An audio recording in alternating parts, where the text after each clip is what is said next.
साथियों, 23 अगस्त के दिन चंद्रयान 3 का लैंडर विक्रम चांद पर सॉफ्ट लैंडिंग करने की कोशिश करेगा। ऐसे में पूरी दुनिया की नजरें इसरो पर टिकी हुई हैं। लेकिन क्या आप जानते हैं कि चंद्रयान 3 मिशन से पहले चंद्रयान 2 मिशन असफल कैसे हुआ था? और असफलता मिलने के बावजूद क्यों दुनिया की सबसे बड़ी स्पेस एजेंसी ने इसरो के उस मून मिशन की तारीफ की थी? अगर नहीं तो आज हम आपको इंडियन स्पेस रिसर्च ऑर्गेनाइजेशन के पिछले स्पेस मिशंस के बारे में कुछ ऐसी खास बातें बताएंगे जो सुन के आपको भी इसरो पर गर्व होगा। दोस्तों, 17 अगस्त 1958 के दिन यूएस एयरफोर्स ने पहला मून मिशन पायनियर 0 लॉन्च किया था, जो बुरी तरह से फेल हो गया था। जिसके बाद 23 सितंबर 1958 के दिन रशिया ने अपनी ल्यूना E1 मून मिशन से चांद पर जाने की पहली कोशिश की और वो भी फेल हो गया।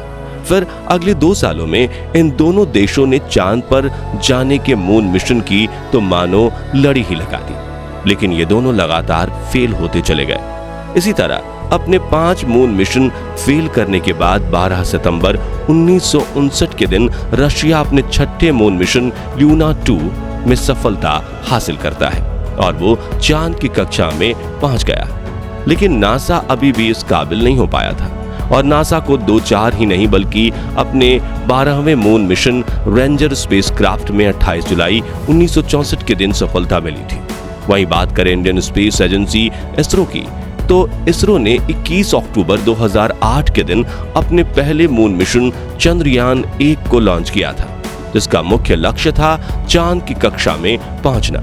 और आपको ये जानकर हैरानी होगी कि इसरो का चंद्रयान 1 न केवल अपने मिशन में कामयाबी हासिल करता है, बल्कि चांद के उत्तरी ध्रुव में बर्फ के रूप में जमे पानी की खोज करके दुनिया के सामने भारत का नाम गर्व से ऊंचा करता है। हालांकि जापान के आईसास और चीन के CNSA ने भी अपने पहले मून मिशन में ही सफलता हासिल की थी, लेकिन यहाँ गौर करने वाली बात ये थी कि चंद्रयान 1 का बजट इन दोनों देशों के मून मिशन के बजट के आधे से भी कम था।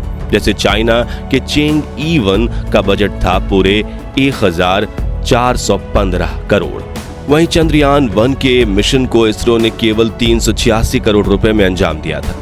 चंद्रयान 1 के लूनर ऑर्बिटल मिशन था और वैज्ञानिकों के मुताबिक अंतरिक्ष यान अगले 2 सालों तक चांद की कक्षा में घूमकर इसरो को चांद के बारे में जानकारियां दे सकता था। लेकिन 28 अगस्त 2009 के दिन इस स्पेसक्राफ्ट का अचानक से इसरो के साथ संपर्क टूट गया, यानी इसमें हमें सिर्फ 312 दिन की चांद की डेटा भेजने का काम किया। जिसके बाद वैज्ञानिकों का मानना था कि साल 2012 में ये स्पेसक्राफ्ट चांद पर क्रैश लैंड होकर बिखर जाएगा। लेकिन मजेदार बात यह है कि साल 2016 में जब नासा चांद की कक्षा में अपने स्पेसक्राफ्ट को खोजने की कोशिश कर रहा था, तभी उसे चंद्रयान 1 स्पेसक्राफ्ट भी मिला, जो चांद से करीब 200 किलोमीटर की ऊंचाई पर भ्रमण कर रहा था। हालांकि इसरो का चंद्रयान 1 से संपर्क कैसे टूटा था, इसका जवाब आज तक नहीं मिल पाया। लेकिन जरा सोचिए, 2 साल के मिशन के हिसाब से बनाया गया स्पेसक्राफ्ट 8 साल बाद भी सही से काम करते हुए अपनी कक्षा से घूम रहा था, तो इससे अच्छी बात क्या हो सकती है? दोस्तों, साल 2009 में चंद्रयान 1 के साथ संपर्क टूटने के बाद इसरो यही नहीं रुका, बल्कि उसने अपने दूसरे स्पेस मिशन मंगलयान पर पूरे जी जान से काम करना जारी रखा और अगले 4 साल तक कड़ी मेहनत करके 5 नवंबर 2013 के दिन इसरो ने मंगलयान को लॉन्च किया।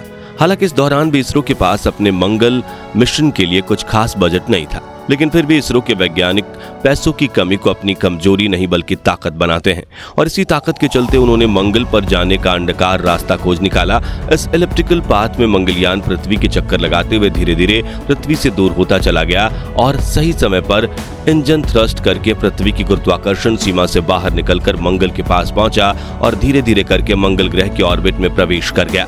साथियों, आपको बता दें कि यह बिल्कुल नामुमकिन मिशन था, क्योंकि इससे पहले किसी भी देश की स्पेस एजेंसी पहले प्रयास में मंगल ग्रह की कक्षा तक नहीं पहुंच पाई थी।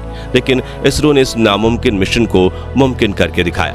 जिसके 13 दिन बाद अमेरिकी स्पेस एजेंसी नासा ने भी अपने मार्स ऑर्बिटर मेवेन स्पेसक्राफ्ट को लॉन्च किया था। लेकिन आपको ये जानकर हैरानी होगी कि जहां मेवेन मिशन का बजट पूरे 6000 करोड़ रुपए था, वहीं मंगलयान का बजट सिर्फ 450 करोड़ रुपए था। इस दूसरे मिशन की कामयाबी से पूरी दुनिया ये बात समझ चुकी थी कि इसरो को कम बजट में मिशन पूरा करना आता है और कई बड़े स्पेस प्रोजेक्ट्स इसरो की राह देख रहे थे।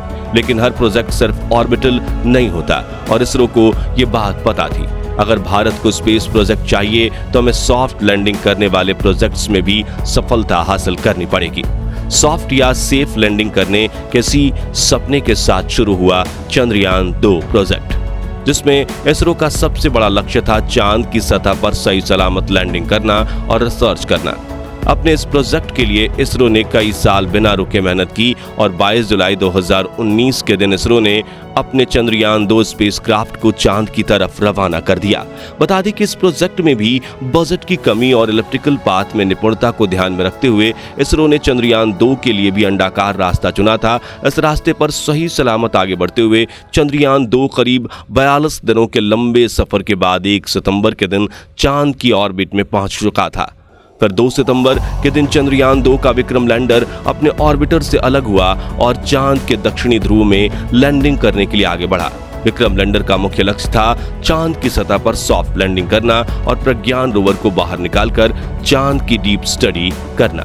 साथियों, आज तक सिर्फ अमेरिका, रशिया और चीन ही चांद पर सॉफ्ट लैंडिंग कर पाए हैं, लेकिन इन सभी ने चांद के उत्तरी ध्रुव में लैंडिंग की थी, जहां लैंडिंग करना साउथ पोल के मुकाबले काफी आसान है, क्योंकि चांद के साउथ पोल में 2 सेंटीमीटर से लेकर 2500 किलोमीटर तक के बड़े बड़े गड्ढे हैं। सतह काफी ज्यादा उबड़ खाबड़ है, चारों तरफ छोटे छोटे पत्थर हैं और सूरज की रोशनी ना पहुंचने की वजह से दक्षिणी ध्रुव से काफी हिस्सों में अंधेरा रहता है। ऐसे में यह लैंडिंग इसरो के लिए बड़ी चुनौती थी। अब अपने ऑर्बिटर से अलग होने के बाद विक्रम लैंडर धीरे धीरे चांद की सतह की ओर बढ़ रहा था और सब कुछ सही जा रहा था। लेकिन 7 सितंबर के दिन चांद की सतह से महज 2 किलोमीटर की ऊंचाई पर इसरो का विक्रम लैंडर के साथ संपर्क टूट जाता है और वो हमारे कंट्रोल से बाहर निकलकर एकाएक चांद की सतह पर जा गिरता है। इस हार्ड लैंडिंग की वजह से विक्रम लैंडर के कई हिस्से टूट जाते हैं और हमारा मून लैंडिंग मिशन फेल हो जाता है। हालांकि क्रैश लैंडिंग के दौरान हमें विक्रम लैंडर के बारे में कुछ भी पता नहीं चल रहा था, लेकिन उसके मात्र 35 घंटे बाद ही इसरो ने चंद्रयान 2 के विक्रम लैंडर को ढूंढ निकाला, जो चांद की सतह पर तिरछा पड़ा हुआ था। फिर कई दिनों तक इसरो के वैज्ञानिकों ने विक्रम के साथ संपर्क बनाने की कोशिश की, लेकिन कम्युनिकेशन डिवाइस टूट जाने की वजह से वो असफल ही रहा। उस वक्त इसरो के फॉर्मर चेयरमैन के सिवन ने बताया कि हमने चंद्रयान 2 मिशन के 90 से 95% ऑब्जेक्टिव्स अचीव कर लिए हैं, यानी हमारे लिए चंद्रयान 2 मिशन का केवल 5% भाग ही फेलियर हो सकता है। लेकिन इस क्रैश लैंडिंग के जरिए हमने काफी कुछ सीखा और भविष्य में हम अपनी इसी सीख को आधार बनाकर फिर से चांद पर जाने की कोशिश करेंगे। बता दें कि चंद्रयान 2 मिशन का ऑर्बिटर पिछले 4 सालों से चांद की सतह से करीब 100 किलोमीटर की ऊंचाई पर चक्कर काट रहा है और इस बार चंद्रयान 3 मिशन के दौरान ऑर्बिटर भेजा ही नहीं गया, क्योंकि इस बार के मिशन में चंद्रयान 2 के ऑर्बिटर का इस्तेमाल किया जाएगा।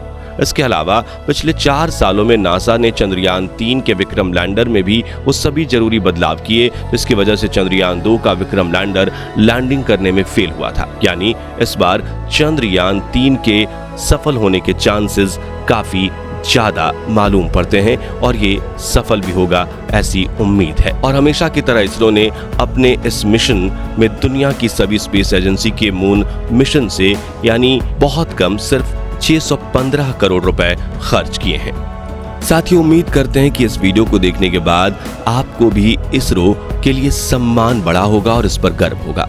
तो जल्दी से लाइक और शेयर करके इसे दूसरे लोगों तक पहुंचाइए और कमेंट बॉक्स में इसरो के चंद्रयान 3 मिशन को अपनी शुभकामनाएं जरूर दीजिए। साथ ही ऐसे ही कमाल के वीडियोस देखते रहने के लिए हमारे चैनल को सब्सक्राइब करके पास वाली घंटी जरूर बजा दीजिए। धन्यवाद।